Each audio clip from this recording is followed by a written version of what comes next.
You're listening to The White Rabbit, conversations on the art of presenting in a rather noisy world. Your hosts are Matt Krause and Alper Rozanes. Matt helps leaders of international companies speak, write, and present with confidence. Alper is an author, communications trainer, and a startup investor with a diverse portfolio of companies in Barcelona. If you like this podcast, please share with your friends and colleagues. Now, on to Matt and Alper for today's conversation. So Alper, what's on your mind today? Well, this week I attended a pitch contest and I noticed a couple of things, and I would like to talk about some of my observations, which was the three most underutilized but powerful techniques that any presentation software offers. And I think I would like to discuss about them. So before we go into the details, just give me kind of a preview, a couple sentences about what these three things are. Yeah. The first one is using builds on the slide to bring things one by one, which is a very basic feature of all the presentation software. Okay. I assume ever since they existed. Okay. The second one is the slide sorter view or the light table view if you're using Keynote, which gives you a broad perspective of how your presentation looks, like a bird's eye view. And the third one is the famous, but maybe apparently not so famous, the presenter screen, which gives you a lot of tools to control the flow of the presentation and help you as the presenter. So, I would assume that they would be common knowledge, but like I said, this week, and not only this week, but before as well, I see so many presentations which could have been delivered better if only these were used, and they weren't. So I would assume they're not very common. So by not very common. So I know from experience, and I know from the trainings that I've done and the trainings that we've done together, that for a non-specialist corporate presenter audience, the marketing managers and the bridge engineers of the world, these are not common tools.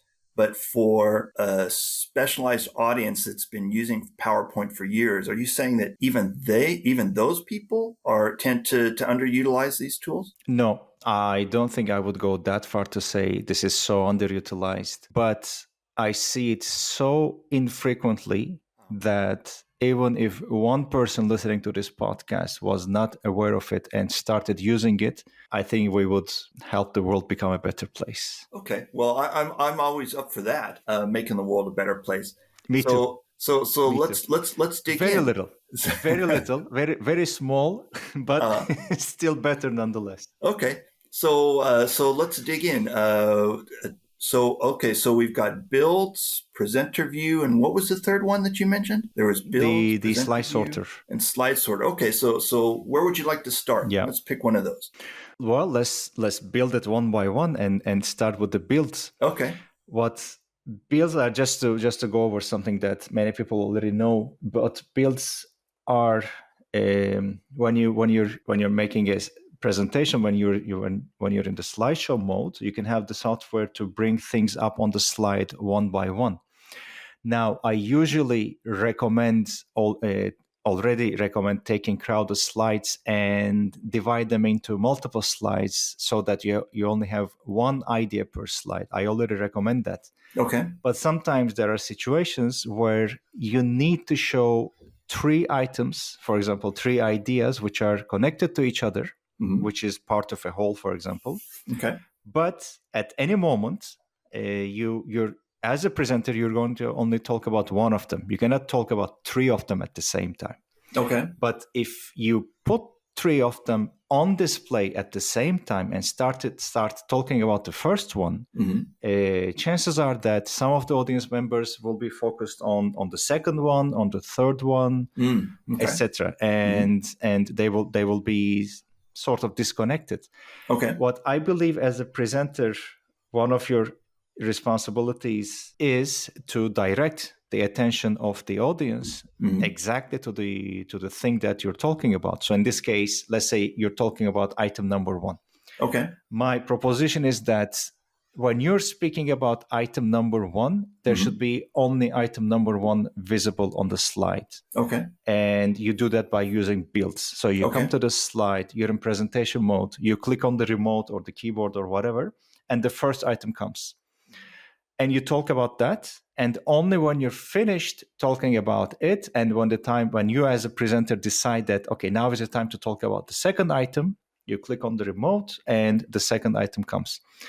And there's and if you're doing this with text, and I'm not talking about paragraphs, but maybe text lines, very short phrases. Let's say you're putting three phrases on the slide, which are going to come one by one using builds. Many presentation software actually gives you the opportunity of fading the previous ones so that they remain on the slide. They're visible, but not as visible or as dominant as the current item that you're talking about. I think it's a great feature. Mm-hmm. So if you were talking about three features and you have already decided that they need to take place on the same slide, they should come one by one. You can advance manually. And when you move to the next one, the previous one or the previous ones can remain on the slide in a faded way to give the audience an idea of what you're talking about. Okay. And you can do this not only for text. The beauty of this is you can build text, you can build images, you can even build charts. So if you're showing a chart with 4 data points, instead of showing the entire chart all at once and hoping that people will focus on a certain point, you can build the chart step by step. You can first show category 1 and then 2 and then 3 and so forth. So it's a very strong tool that comes with the presentation software.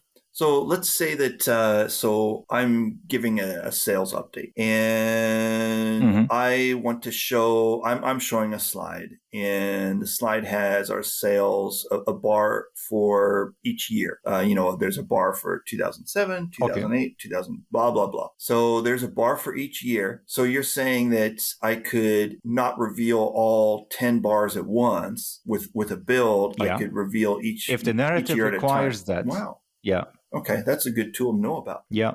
So build. So I mean, if it is in line with the message that you're giving, if you're going to talk, for example, individually about the years, you can bring them one by one.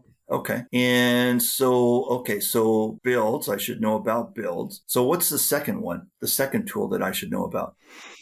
The second tool is the slide sorter view, which gives you, like I mentioned, a bird's eye view of what is going on in your presentation. So instead of looking at one slide at a time, one large display of one single slide, you can look at 20, 30, 40, depending on the size of your monitor and depending on the amount of zoom you have.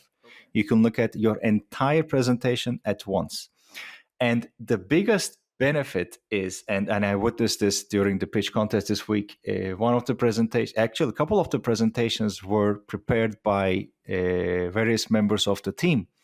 And you could literally see the difference between when one person finished designing the first 8 slides, for example, and the second person designed the slides from 9 to 16, because not only there were color differences, the fonts were different in some cases, in some extreme cases. So it just gives the impression that, some uniformity is missing in the design. Okay.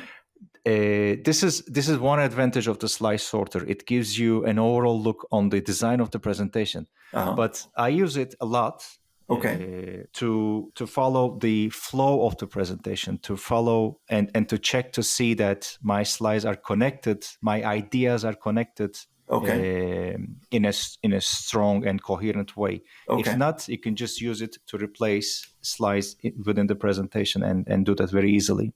So I could,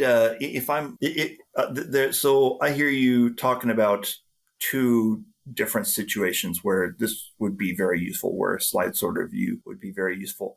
One is if I'm assembling a presentation from, let's say there are 3 different people contributing to the presentation, slide sorter view is going to help me look at the, is there continuity? That's one. And then the other way that slide sorter view is useful, even if it's just me doing the presentation or preparing the presentation. Slide sorter view is going to help me see, okay, is there a logical flow to the presentation, and do I need to use another kind of story arc? Okay, so what's the Exactly. third? Or do I need to replace, or maybe do I need to replace the position of the ideas so that it becomes more coherent? And what's so what's this third tool that you mentioned? Well, the third tool is my favorite, the presenter screen. I also think this has been around for a very long time. And honestly, I'm very surprised at the low usage rates. I mean, I rarely see people taking advantage of this, because what it does, and you need a second external monitor for this, what it does is you can have two different views.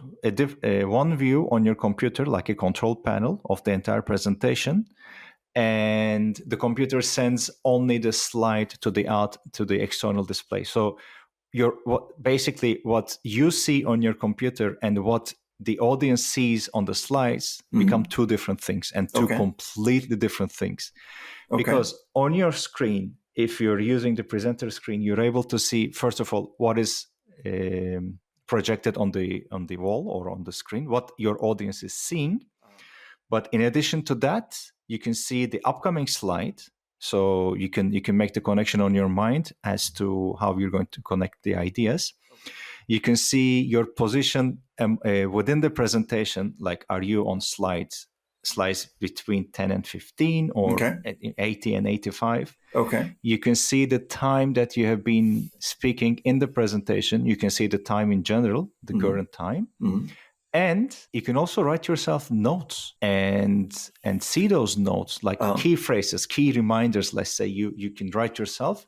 No one else is going to see that. So only you see that. And in case you forget something, you can just they don't. They don't see anything except for the slide that you want them to see. Okay. By the way, speaking of builds that I mentioned, with this presenter screen, when you're talking about the first item and your audience is only seeing the first item, in the next slide part on the presenter screen, you're already looking at your second item. So you can make a smooth connection between the first item and the second one. Okay, so it's a very powerful tool. Like I said, I'm really surprised with the low usage rate. I'm fascinated by this description that you gave of the slide sorter view, the second one, where you had a team of 3 or 4 people contributing to the presentation, and slide sorter view helps you make sure that there is continuity, that the transitions are smooth. And I'm just curious, what did you see in this particular presentation recently? Was it last week that you saw this presentation where it was in this week? Yeah. So I'm just curious, what did you see that signaled that here's the transition? It wasn't okay. To be fair, it wasn't different like black and white. The presentation didn't start in reds and continue in blues, but being when you design slides after a certain time, you get I don't know what the technical term for that is, but you realize things that normal people don't. You could call it like a mild design OCD or something like that. So it's small it's small shifts in the presentation where, for example, the title is placed a little off to the right, a little off to the left. Some basic colors changing.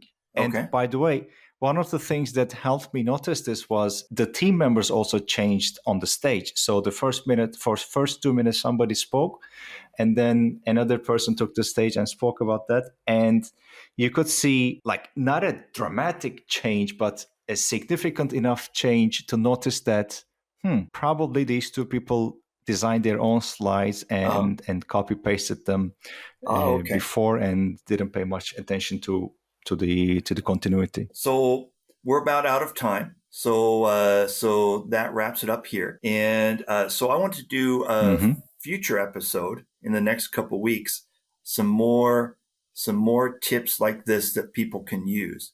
So let's do that in a future episode. But that's it for today. All right.